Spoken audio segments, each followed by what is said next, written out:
आप सभी का हार्दिक स्वागत है। आज की कथा है दो बहनों की अमावस्या और पूर्णिमा की।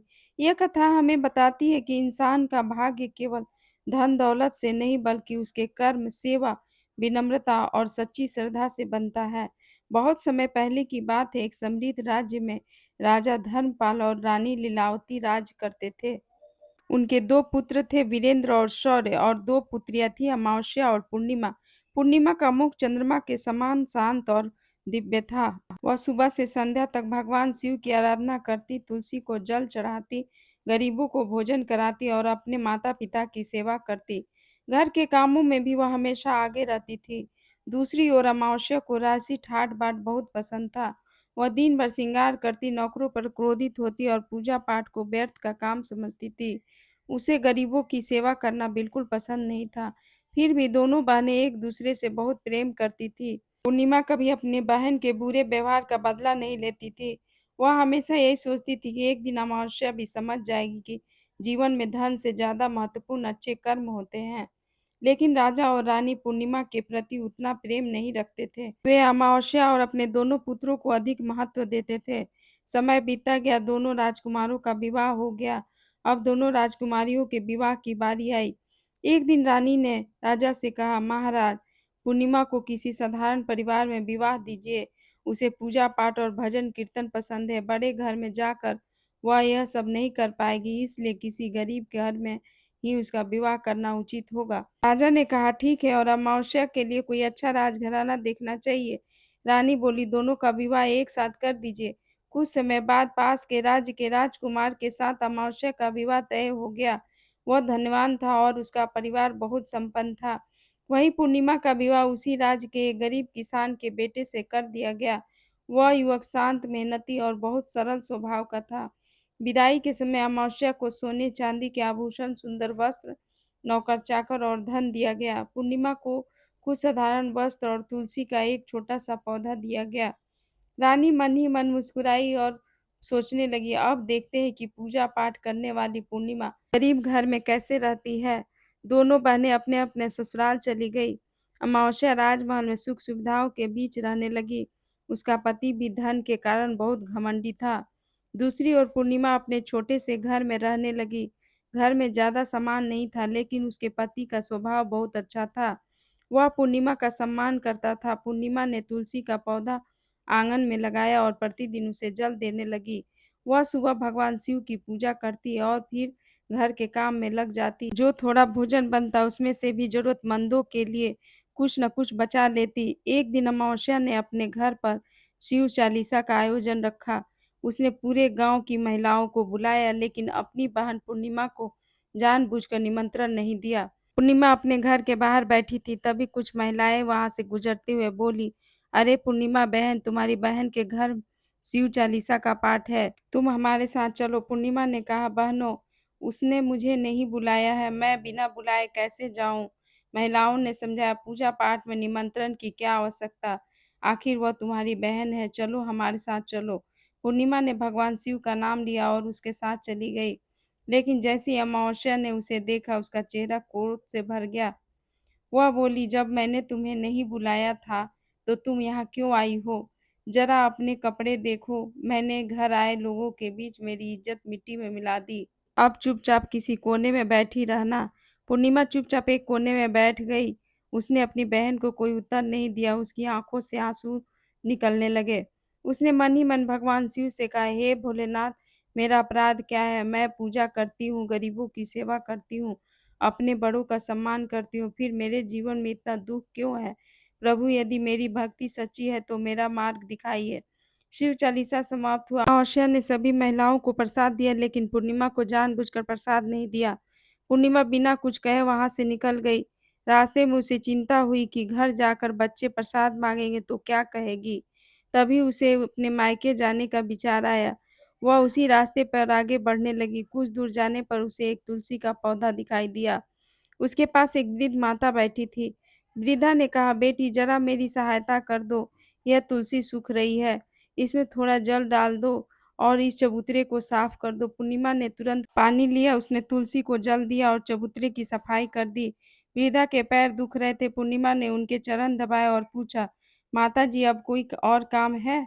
वृद्धा प्रसन्न होकर बोली, नहीं बेटी, तुमने मेरी बहुत सेवा की है, भगवान तुम्हारा भला करे।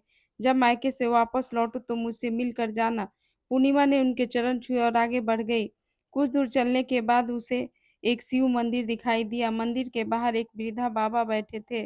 बाबा ने कहा, बेटी, क्या तुम मेरी सहायता कर सकती हो? पूर्णिमा ने कहा, कहिए बाबा, मैं अपनी पूरी कोशिश करूंगी। बाबा बोले, मंदिर बहुत गंदा हो गया है, इसे साफ कर दो और मेरे लिए 2 बाल्टी पानी भर दो। शरीर थक चुका है, इसलिए मैं स्वयं नहीं कर पा रहा। पूर्णिमा ने तुरंत मंदिर की सफाई शुरू कर दी। उसने आंगन बुहारा, आसपास पड़े पत्ते हटाए और मंदिर के सामने जल छिड़क कर स्थान को स्वच्छ कर दिया। फिर उसने 2 बाल्टी पानी भरा और बाबा के पास रख दिया। पूर्णिमा ने हाथ जोड़कर शिवलिंग के सामने प्रार्थना की, हे महादेव, मेरे जीवन में चाहे कितनी भी कठिनाई हो, मेरे मन में आपकी भक्ति कभी कम न हो। वृद्ध बाबा के चेहरे पर हल्की मुस्कान आई। उन्होंने कहा, बेटी, तुम्हारे मन में कोई लालच नहीं है। तुमने सेवा इसलिए की क्योंकि सामने वाला जरूरतमंद था। याद रखना, सच्ची सेवा कभी व्यर्थ नहीं जाती। पूर्णिमा ने बाबा के चरण छुए और आगे बढ़ गई। कुछ दूर जाने पर उसे काली माता का एक मंदिर मिला। वहाँ भी एक वृद्ध माता बैठी थी। उन्होंने पुकारा, बेटी, जरा इधर आओ। पूर्णिमा उसके पास पहुंची। वृद्धा बोली, बेटी, क्या तुम मेरी एक सहायता कर सकती हो? पूर्णिमा मुस्कुराकर बोली, अवश्य माताजी, बताइए।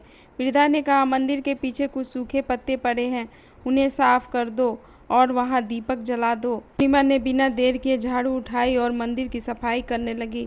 सफाई करते समय उसके हाथों में मिट्टी लग गई, फिर भी उसने कोई शिकायत नहीं की। उसने दीपक जलाया और माता के सामने हाथ जोड़कर बोली, माता, मेरे पास देने के लिए कुछ नहीं है, बस मेरी श्रद्धा स्वीकार कर लेना। वृद्धा की आंखों में चमक आ गई। उसने पूछा, बेटी, यदि तुम्हें आज भगवान से कुछ मांगने का अवसर मिले तो क्या मांगोगी? पूर्णिमा कुछ देर चुप रही। वृद्धा ने सोचा कि शायद वह धन, महल या सोना मांगेगी, लेकिन पूर्णिमा ने कहा, माता, मैं अपने लिए कुछ नहीं चाहती, बस मेरे पति का घर हमेशा प्रेम से भरा रहे, मेरे सास ससुर स्वस्थ रहे, मेरे मायके वाले सुखी रहे और मेरी बहन अमावस्या के मन से अहंकार दूर हो जाए। यह सुनकर वृद्धा भावुक हो गई। उन्होंने कहा, बेटी, तुमने अपने लिए कुछ नहीं मांगा, यही तुम्हारी सबसे बड़ी शक्ति है। अचानक मंदिर में जल रहा दीपक तेज प्रकाश से चमक उठा। पूर्णिमा आश्चर्य से पीछे हट गई। वृद्धा का रूप बदलने लगा। वह वृद्धा कोई साधारण स्त्री नहीं थी, वह स्वयं माता काली थी।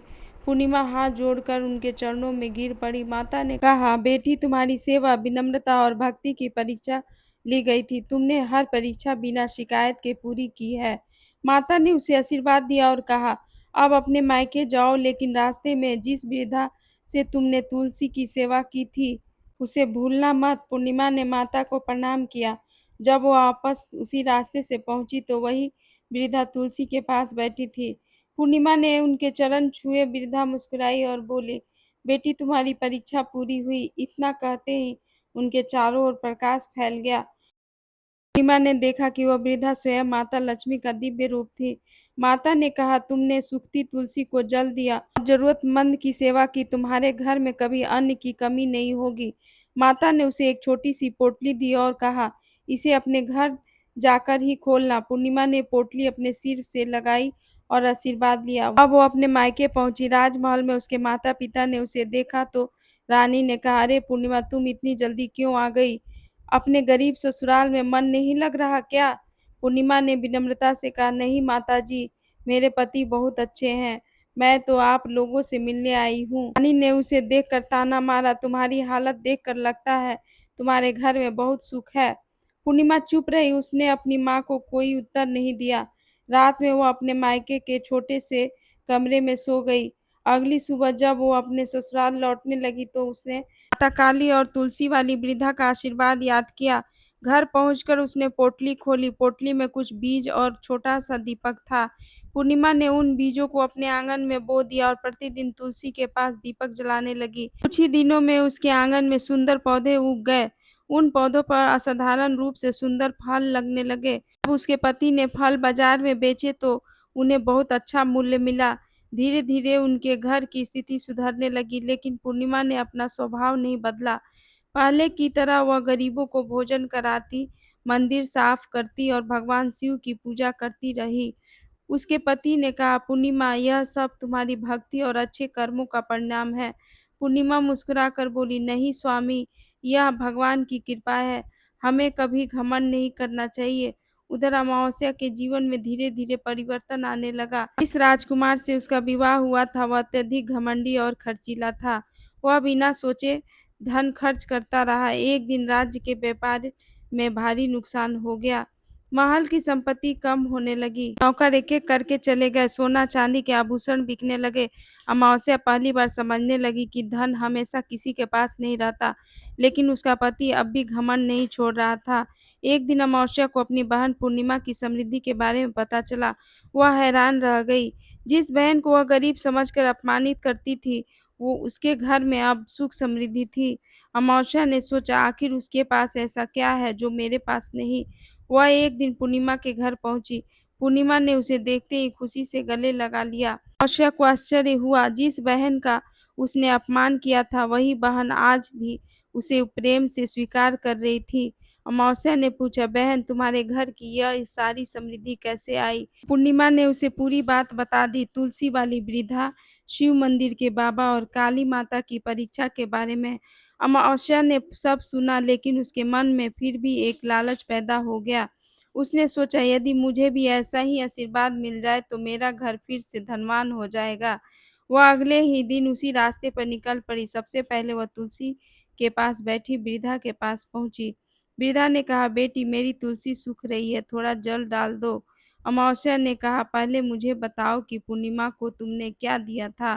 वृद्धा ने कहा, पहले सेवा करो। अमावस्या बोली, मेरे पास इतना समय नहीं है, मुझे जल्दी बताओ। वृद्धा ने कहा, सेवा में जल्दी नहीं, श्रद्धा चाहिए। अमावस्या को क्रोध आ गया। वह बोली, मुझे किसी की सेवा करने का आदत नहीं है, और वहां से चली गई।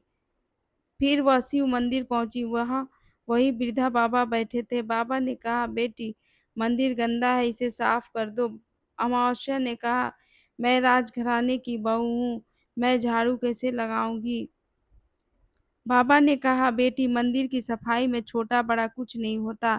अमावस्या ने उसकी बात नहीं मानी। फिर वह काली माता के मंदिर पहुंची। वहां वृद्धा ने कहा, बेटी, बस एक दीपक जला दो। अमावस्या बोली, मेरे पास अपने महल में सैकड़ों दीपक है, यहाँ एक दीपक जलाने से क्या मिलेगा? वृद्धा ने गंभीर होकर कहा, यदि दीपक केवल दिखावे के लिए जलाया जाए तो उसका प्रकाश बाहर रहता है, लेकिन श्रद्धा से जलाया गया दीपक मन का अंधकार दूर करता है। अमावस्या को यह बात समझ नहीं आई। वह वहां से भी लौट गई। लेकिन उसी रात उसे एक सपना आया। सपने में उसने देखा कि एक विशाल मंदिर है और उसके बीच भगवान शिव विराजमान है। भगवान शिव ने कहा, अमावस्या, तुम्हारे पास धन था, लेकिन तुमने उसे सेवा में नहीं लगाया। तुम्हारे पास परिवार था, लेकिन तुमने प्रेम नहीं दिया। तुम्हारे पास पूजा का अवसर था, लेकिन तुमने उसे तुच्छ समझा। अमावस्या डर गई। उसने हाथ जोड़कर कहा, प्रभु, क्या मेरे लिए कोई मार्ग नहीं है? भगवान शिव बोले, हर मनुष्य को सुधारने का अवसर मिलता है, लेकिन बदलाव केवल शब्दों से नहीं, कर्मों से होता है। अमावस्या की आंख खुल गई। सुबह होते ही उसने सबसे पहले अपने घर में रखे अनावश्यक सामान को गरीबों में बांटना शुरू किया। फिर उसने अपने नौकरों से माफ़ी मांगी। उसने पहली बार अपने पति से कहा, हमें अपना जीवन बदलना होगा, केवल धन के पीछे भागने से सुख नहीं मिलता। इसके बाद वह अपनी बहन पूर्णिमा के पास गई। अमावस्या ने उसके सामने हाथ जोड़कर कहा, बहन, मुझे क्षमा कर दो, मैंने तुम्हारा बहुत अपमान किया, तुम्हारे अच्छे स्वभाव का मजाक उड़ाया, तुम्हें अपनी बहन कहने के योग्य भी व्यवहार नहीं किया। पूर्णिमा ने उसका हाथ पकड़ लिया। वह बोली, बहन, तुमने जो किया उसे मैं भूल चुकी हूँ। हमें आगे से मिलकर अच्छा जीवन जीना है। अमावस्या की आंखों में आंसू आ गए। उसने कहा, तुम सच में मुझसे नाराज नहीं हो? पूर्णिमा बोली, अपनों से नाराजगी कितने दिन रखी जाती है? दोनों बहनें गले लगकर रोने लगी। उस दिन से अमावस्या ने धीरे धीरे अपने जीवन में बदलाव करना शुरू किया। वह गरीबों को भोजन देने लगी, तुलसी को जल देने लगी, मंदिर में सेवा करने लगी, और सबसे बड़ी बात, उसने अपने भीतर का अहंकार छोड़ना शुरू कर दिया। कुछ समय बाद दोनों बहनों के परिवारों में सुख शांति लौट आई। राजा धर्मपाल और रानी लीलावती को जब अपनी बेटियों के जीवन का यह परिवर्तन पता चला तो उन्हें भी अपनी भूल का एहसास हुआ। रानी ने पूर्णिमा को बुलाकर कहा, बेटी, हमने तुम्हारे साथ बहुत अन्याय किया। हमने तुम्हें तुम्हारी बहन से कम समझा। आज समझ में आया कि इंसान की कीमत उसके धन से नहीं, उसके कर्मों से होती है। पूर्णिमा ने अपनी माँ के चरण छुए और कहा, माता, मैं आपसे नाराज नहीं हूँ। राजा की आंखों में भी आंसू आ गए। उन्होंने कहा, बेटी, तुम्हारे अच्छे कर्मों ने हमें हमारी भूल दिखा दी। उस दिन से राजा और रानी दोनों बेटियों को समान प्रेम देने लगे। दोनों बहनों ने मिलकर राज्य में गरीबों के लिए भोजन की व्यवस्था शुरू की। हर अमावस्या और पूर्णिमा को वे मंदिर में दीपक जलाती और ज़रूरतमंदों की सहायता करती। धीरे धीरे पूरे राज्य में यह बात प्रसिद्ध हो गई कि राजा की दोनों बेटियां अपने कर्मों के कारण लोगों के लिए उदाहरण बन गई हैं। और तभी से उस राज्य में लोग कहते थे, धन से बड़ा धर्म है और रूप से बड़ा स्वभाव और पूजा से भी बड़ा सच्चे मन से किया गया सेवा भाव। मित्रों, इस कथा का संदेश बहुत सरल है। किसी को उसके कपड़ों, धन या धन से छोटा मत समझिए। आज जिसके पास कुछ नहीं है, कल वही अपने अच्छे कर्मों से सबसे अधिक सम्मान पा सकता है। सच्ची पूजा केवल मंदिर में दीपक जलाने से नहीं होती। भूखे को भोजन देना, दुखी की सहायता करना, माता पिता का सम्मान करना, किसी वृद्ध की सेवा करना और किसी के आंसू पोंछना भी ईश्वर की पूजा है। पूर्णिमा ने कभी अपने अच्छे कर्मों का घमंड नहीं किया, इसलिए उसे जो मिला उसने उसे भगवान की कृपा माना। और अमावस्या ने जब अपने अहंकार को छोड़ा, तभी उसके जीवन में वास्तविक सुख आया। इसलिए जीवन में चाहे कितनी भी संपत्ति क्यों ना हो, अहंकार मत कीजिए, और चाहे कितनी भी कठिन परिस्थिति क्यों ना हो, अच्छे कर्म करना मत छोड़िए, क्योंकि भगवान देर कर सकते हैं, लेकिन सच्ची श्रद्धा और अच्छे कर्मों का फल कभी व्यर्थ नहीं जाता। अगर आपको अमावस्या और पूर्णिमा की यह कथा पसंद आई हो तो भगवान शिव का नाम लेकर कमेंट में लिखिए, ओम नमः शिवाय। ऐसी ही रोचक धार्मिक और शिक्षाप्रद कथाओं के लिए हमारे चैनल को रोचक कहानियाँ को ज़रूर सब्सक्राइब करें। हर हर महादेव।